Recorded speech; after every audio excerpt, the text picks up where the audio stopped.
திராவிட முன்னேற்ற கழக அரசை பொறுத்தவரை யாருடைய நம்பிக்கைக்கும் குறுக்கே நிற்காத அரசு, எல்லோருடைய உணர்வுக்கும் மதிப்பு கொடுக்கின்ற அரசு.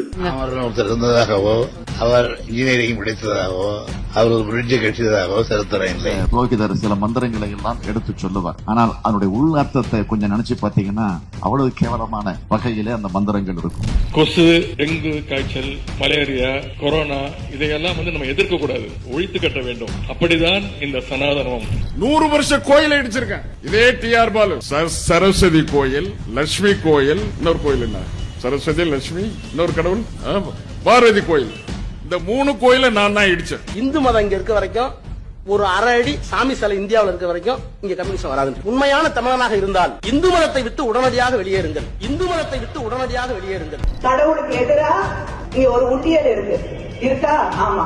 அதுக்கு எதுக்கு சென்சார் வச்சுட்டு ஒரு காவலாளி நிற்கிறான்? ராமர் பிறந்ததுக்கு என்ன அட்டாச்சு? எங்கடா பிறந்தாரு? ஒரு விலை மாதவியின் வீட்டுக்கு ஒருத்தன் போறான். போகும்போது அங்க அந்த அம்மா கேக்குது, நீ பார்த்து நீங்க சைவமா வைணவமா அப்படின்னு கேக்குது. அவனுக்கு ஒண்ணும் புரியல. இல்ல சைவம்னா படுத்துக்கிறது,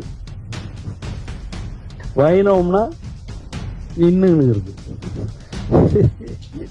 நின்னுங்கனா 5 படுத்தா 10, நின்னுங்கனா 5 படுத்தா 10.